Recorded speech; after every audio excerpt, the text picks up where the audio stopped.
Everybody, welcome to Startup Chuck. Today we are finally going to talk about packaging.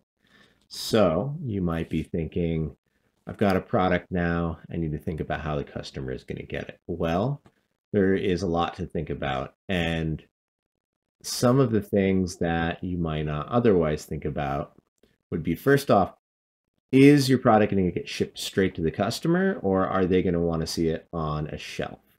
So if they're going to see it on a shelf, you might want to have a nice design for a package like this. This is on a hanger package. It's got the little hanger hole right here.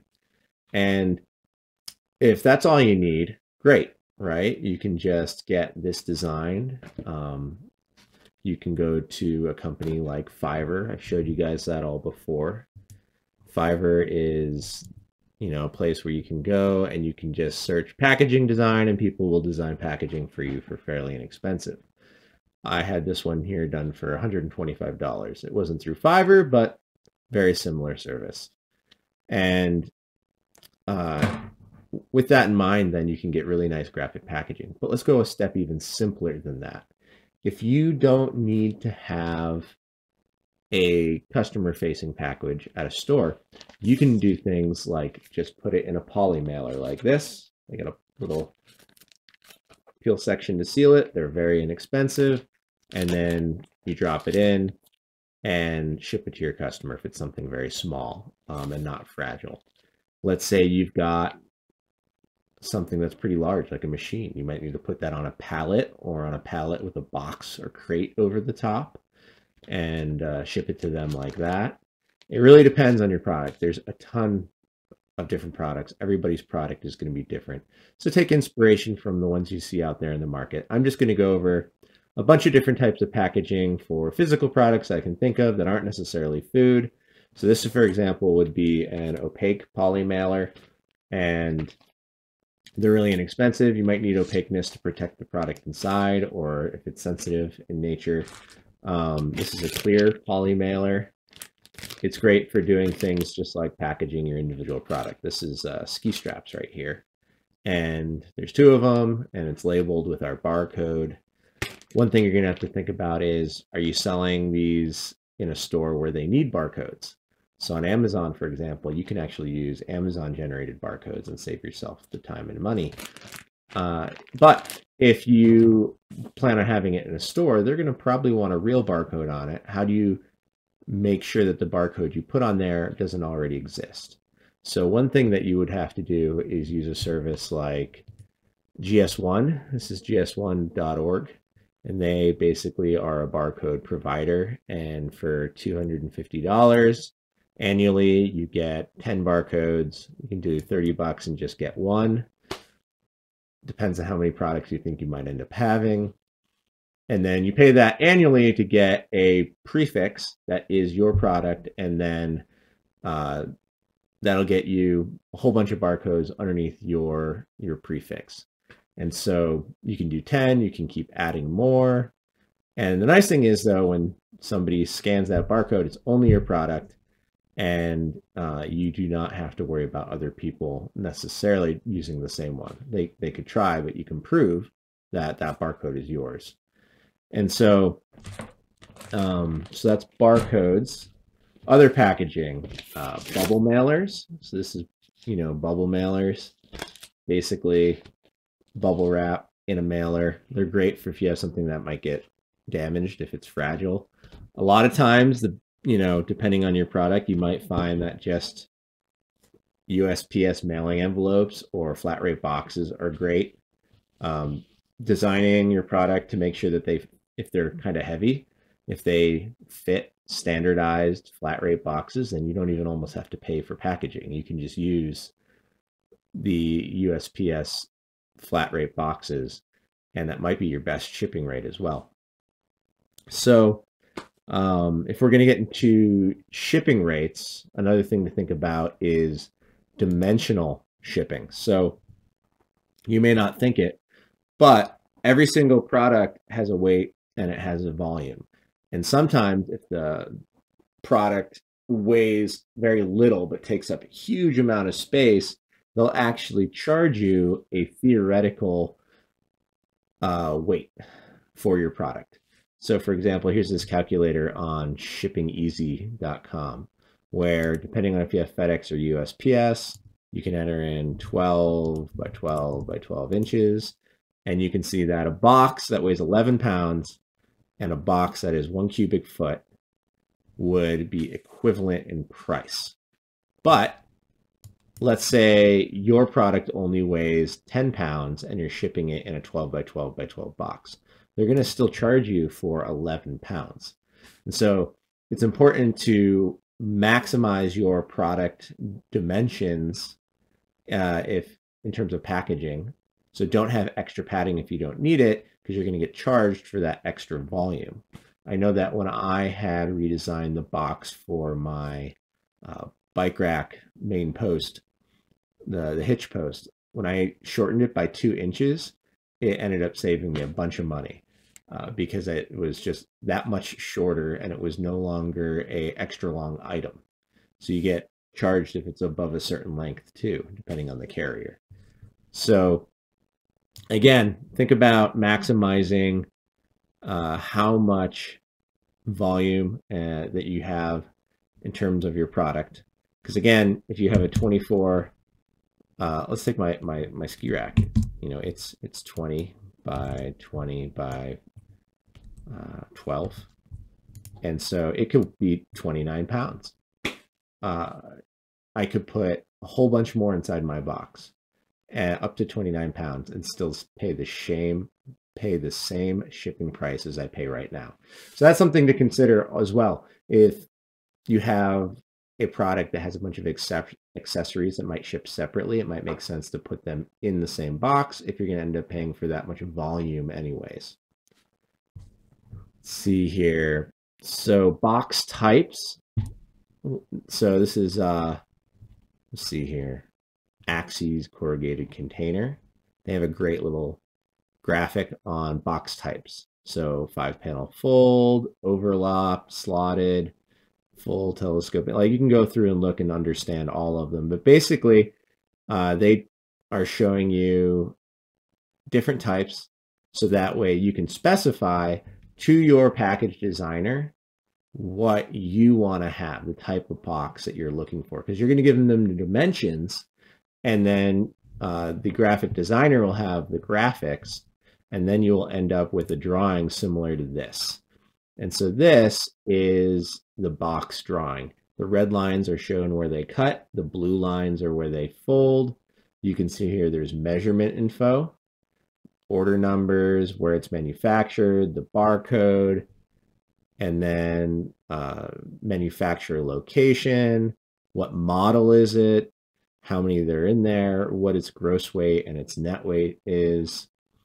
And the nice thing about this is that it allows you basically then, especially this gross weight and net weight, they can figure out how many they can fit on a pallet based on the weight and the sizing, and also then how many will fit in a container based on the height of the container. And so you might find that based on the pallets you have and the container size you have, they could fit 200 more units per pallet if you shave off 1/2 inch. So that's another thing to think about, is how on a pallet these are going to fit, assuming you're doing higher volume things. And I like doing everything in metric. That's a lot easier if you're trying to have this stuff manufactured in Canada or anywhere else in Europe, anywhere basically outside the United States. And so it's nice to just start in metric, and then if anyone in the US needs to convert it, they can. All of them, honestly, all of them just kind of take the CAD file anyways, and it pulls the dimensions off. They're more for reference. So that's, you might also want to send them your barcode files in the raw format, because they might want to have it a higher resolution version than what is in your PDF. And then your information also is helpful separately than in the box if they want that. A lot of times they won't necessarily, if you're just doing a simple box, they may not need you to supply graphic information if you don't want to have graphics on there. And then let's see what else. Paperboard. So one thing you can look at is all of the different cardboard versus paperboard. I'm not going to get into all of that now. If you're really starting to get into packaging, you can go to a packaging expo that they have every single year. It's either every year or every other year in Las Vegas, Pack Expo, and that is all packaging. They've got food packaging, they've got all sorts of packaging.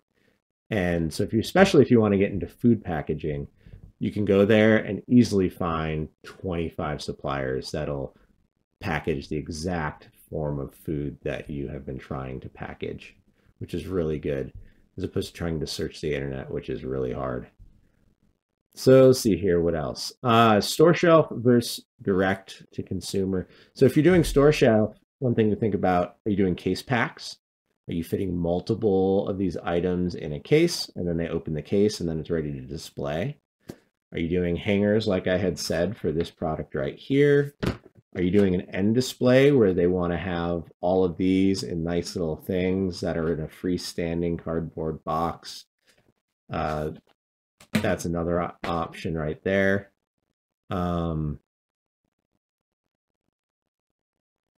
Desiccant. So that's another thing I didn't talk about. What are their storage requirements for your product? Does it rust easy? Do you need to have it covered in wax paper and oiled? Do you need to have a desiccant in there to keep things dry from rusting or from oxidizing? There's a whole bunch of different options there. Do you need to protect it from light? I think I had mentioned earlier. So that's basically it. You can talk to a packaging expert if you want as well. Every single city of any decent size has both box manufacturers and packaging experts. There are a lot more than you would think. And it's great because they have these big CNC gantry plotting machines that will cut out cardboard for you, and they will then mock up your product design, and then you can take that, put your product in it, and then see how it works. And I highly suggest prototyping your packaging ahead of time. If you have a Cricut cutter and you want to try and design your own packaging, you can do that. You can also take just cardboard or paperboard or whatever you want it to in any form, or even paper, and just start folding and cutting it into the shapes until you find out the shape of the packaging that you need, and then go to a packaging person and say, take this and refine it and turn it into basically this, final design. And then they can quickly prototype that, and then you can try and fold it all up. You might find that it's a pain to fold something 6 different ways versus just shoving it in an envelope. That's another thing to think about, is the amount of time you're going to spend assembling the packaging. If you had to fold pizza boxes all day, it would get fairly repetitive. Another thing for packaging would be, can you receive it in a flat form? You don't want to have packaging that doesn't store well. For example, if you remember those really big popcorn tins that are cylinders or about yay tall, huge, those don't stack other than on top of each other. And so you have to imagine, even if you had just 12 of those, it's a huge amount of space for something that it does not store well. And versus if you had one that was flared and they all stacked inside each other, or cardboard, which you could fold flat, and then you just put a plastic bag inside of that with popcorn. There's a bunch of things like that. Think of storage space for your packaging is also a big deal. And then eco requirements is another one. Do they want bleach-free cardboard? Do they want to have paper pulp internals? I didn't even get into all of the different possibilities for foam wrap and expanding foam things to hold things in place. Shipping tubes is another one I didn't get into. Stretch wrap. If you just look at packaging, this is on McMaster-Carr, there is so many things that you can go down a rabbit hole and see whether or not they're good for your product. But Oh, I didn't even get into packaging tape and consumables. So here's a good example. If I were to show you this rolling pin right here and the box that I want to put it in, you have a couple options with this box. You can either do open-ended, which is what this is, or you could do a long flap, double flap, or maybe it meets in the middle. And so you have to think about, okay, what's important here? If I have extra flaps, then maybe that'll be stronger in terms of how thick the cardboard is. The thickness is something you should think about for protecting your product. Or can I put foam around the item, protect it that way, and then by using just end flaps, I use a lot less tape. And tape could be expensive depending on the tape you use and how much you use of it. So you can decide, okay, which one is easier? Plus, is it easier to load something on the end with all of the foam that might be on it? Or is it easier to just plop it in right from the top? Again, your prototyping should help you figure out these answers. And then that way you don't have to end up with bad packaging that you wish was different. Always prototype your packaging. And then what I like to do is also ship it out. Get your prototype, put it in there. You could go to a ship testing place where they actually have machines that have big platforms and they shake up and down and side to side and they represent how it might end up inside a truck, for example. And so they'll shake, rattle, and roll test it for X number of hours, and then you get the product back and you see how destroyed it is on the inside. Did it turn out okay, or did it completely, fall apart? What else? There is an easy way to do that yourself, which is just ship it to yourself a bunch of times. Ship it, across the country to a friend, and then have them ship it back to you. Shipping things twice is a really good test of how good the packaging is. I have packaging on previous products where it shipped great one time. But if you ever tried to ship it back to me, this was for the bike rollers, it was not going to happen. You'd have to tape the box completely up with duct tape, basically, to make that thing survive on the trip home. And it was because the cardboard just got so damaged. And that was something I learned about cardboard from overseas. It is really moist over there, and then when it comes out to the States, depending on where you live, it dries out and becomes really fragile. And so it ends up cracking and is less forgiving, basically, of impact than it was when it was fresh. So you have to consider that as well. Where's your packages being manufactured?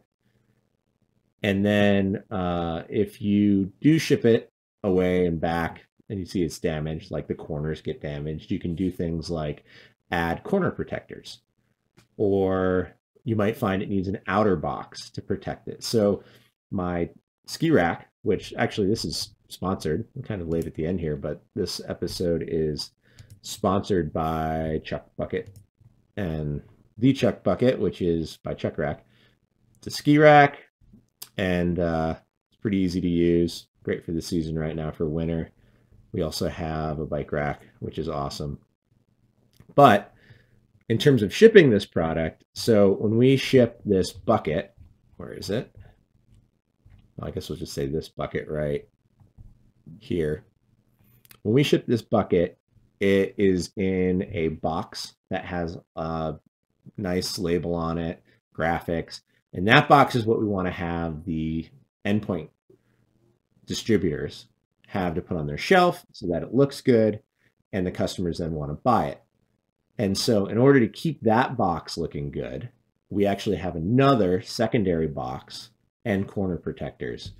And those little plastic corner protectors are actually what keep the inside box nice and crisp, especially the corners so they don't get damaged. They're just hard little pieces of plastic, and they go and they sit in the corners of the box. And that way, when FedEx or UPS or whoever drops the box on the ground on a corner, it doesn't dent the package, and it's still sellable when it gets to the final distributor. And it's not too much extra cardboard. It's easy to recycle. It's unbleached. not really much ink on it. So overall, it's been a pretty good success in ensuring that not only does the product make it to our customers excellent, but if they do have a problem and they want to ship it back, it will survive the trip back because there's that double layer there. So that's about all I've got for packaging. If you like what you've heard, please like and subscribe. And I will talk to you guys another time about another topic. Thanks.